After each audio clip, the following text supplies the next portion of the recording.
আসসালামু আলাইকুম। 22/6/2025 তারিখ। আজকে নতুন একটি ট্রিপের উদ্দেশ্য নিয়ে কোম্পানি থেকে বের হয়ে পড়লাম। এখন যদিও অনেক রাত হয়ে গেছে, প্রায় 12:30 বাজে। তো আজকে এই ট্রিপটি আমাকে সর্বমোট 4টি পয়েন্টে আনলোড করতে হবে। আমার প্রথম আনলোড পয়েন্ট ভাঙ্গা তমা গ্যাস কোম্পানি এলপিজি লিমিটেড। তারপর যেতে হবে মাদারীপুর পাঁচচর বাজার নাইম এলপিজি ফিলিংস স্টেশন।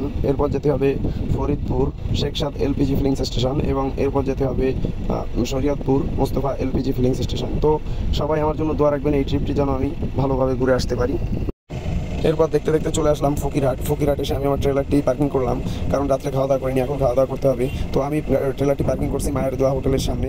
মায়ের দোয়া হোটেলের রান্নাটা অনেক ভালো, মনে হয় যে বাড়ির রান্নার মতোই, সেই জন্য আমরা এই হোটেলে প্রায় সব সময় খাওয়া দাওয়া করে থাকি।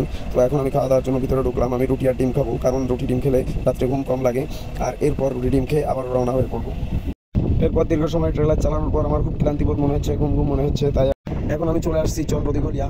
তো চন্দ্রদিগলিয়া এখানে যে চায়ের দোকানের সাইডে আমি আমার ট্রেলারটি সাইড করছি। এখানে আমরা প্রায় সময় সাইড করে চা খেয়ে থাকি। এই চায়ের দোকানগুলো সারা রাতি খোলা থাকে। এখন আমি যদি চা না খাই তাহলে আমার প্রচুর পরিমাণ ঘুম চলে আসবে, আর ঘুম আসলে আমাকে হয় সাইড করে ঘুমাতে হবে। তা না হলে ওই পরিস্থিতিতে গাড়ি চালালে যে কোনো প্রকার দুর্ঘটনার সম্মুখীন হওয়া লাগতে পারে। কিন্তু আজকে আমি সাইড করে ঘুমাতে পারতেছি না, কারণ আমার ট্রেলারে ইমার্জেন্সি এলপিজি গ্যাস রয়েছে।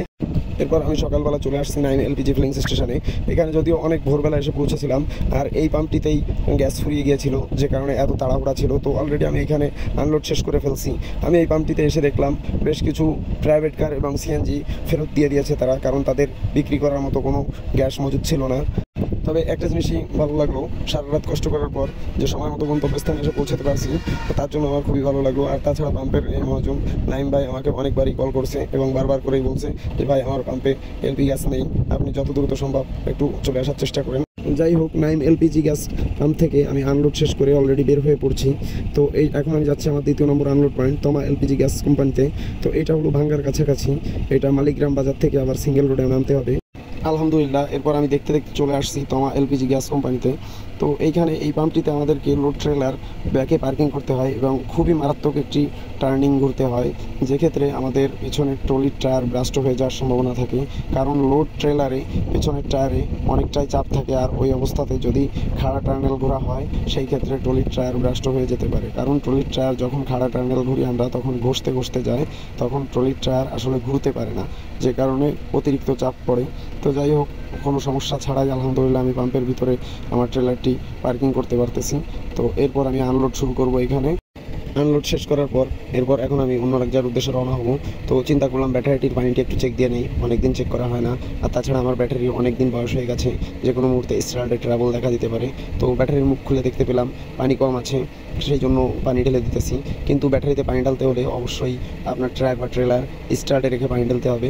স্টার্টে না রাখলে পানি ঢাললে আপনার ট্রেলারের ব্যাটারি বসে যেতে পারে। সেই জন্য আমি ট্রেলারটি স্টার্ট করে নিলাম এবং পানি ঢালতেছি। পানিরও নির্দিষ্ট একটি মাত্রা আছে, পরিপূর্ণভাবে একেবারে ফুল করে দেওয়া যাবে না, একটু খালি রাখতে হবে। এরপর আমি আমার তৃতীয় নম্বর আনলোড পয়েন্টের উদ্দেশ্যে রওনা হয়ে পড়লাম। এখন আমাকে যেতে হবে ফরিদপুর। তো ফরিদপুর যেতে হলে আমাকে ভাঙ্গা টোল প্লাজাতে টোল দিতে হবে। তো আমি অলরেডি টোল প্লাজায় এসে পড়ছি এবং টোল দিতেছি। এখানে আমাদের ট্রেলার টোল নেয় 675 টাকা, একবার পার হতেই 675 টাকা টোল দিতে হয়। তো টোল দেওয়া শেষ করে আমি সামনে যে ভাঙ্গা গোলচত্বর থেকে ডান দিকে টার্নেল নেব, ডান দিকে ফরিদপুরের রোড।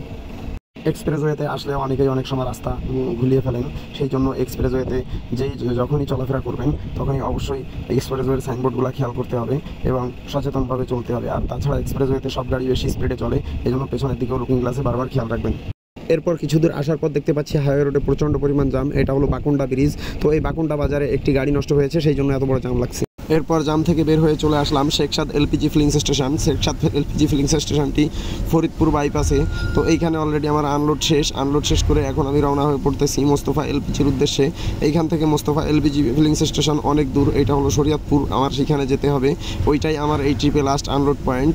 তো এরপর ফরিদপুর পার হওয়ার পর চলে আসলাম ভাঙ্গা বরিশাল হাইওয়ে রোডে। তো এই রোডে বর্তমানে প্রচুর পরিমাণ পরিবহনের চাপ, কারণ কয়েকদিন আগেই ঈদ গেছে এবং ঈদের ছুটি শেষ করে সাধারণ জনগণ এখন ঢাকার উদ্দেশ্যে রওনা হয়ে পড়েছে, সেই জন্য এই রোডে প্রচুর পরিমাণ পরিবহনের চাপ। তো এই রোডে বর্তমান যে পরিমাণ পরিবহনের চাপ, সবাই সচেতনভাবে চলার চেষ্টা করবো এই রোডে। এরপর আমি চলে আসলাম শরীয়তপুর মোস্তফা এলপিজি ফিলিং স্টেশনে। এইটা আমার এই ট্রিপে লাস্ট গন্তব্যস্থান। তো এখানে আসতে আমার বেশ একটু রাত হয়ে গেছে, এখন প্রায় 9:30 বাজে। তো এইখানে আনলোড শেষ করে এখন আমি মোটামুটি রেস্ট নিতে পারবো, কারণ আমি সারাদিনে কোনো রেস্ট নিতে পারিনি। আগের রাতে সারা রাত আমাকে ট্রেলার চালাতে হয়েছে, কারণ কয়েকটি পাম্পে এলপিজি গ্যাস ফুরিয়ে গিয়েছিল সেই জন্য। তো এখন এখানে আনলোড শেষ করতে পারলে আমার আর কোনো টেনশন থাকবে না, আমি সুন্দরভাবে এখানে রেস্ট নিতে পারবো।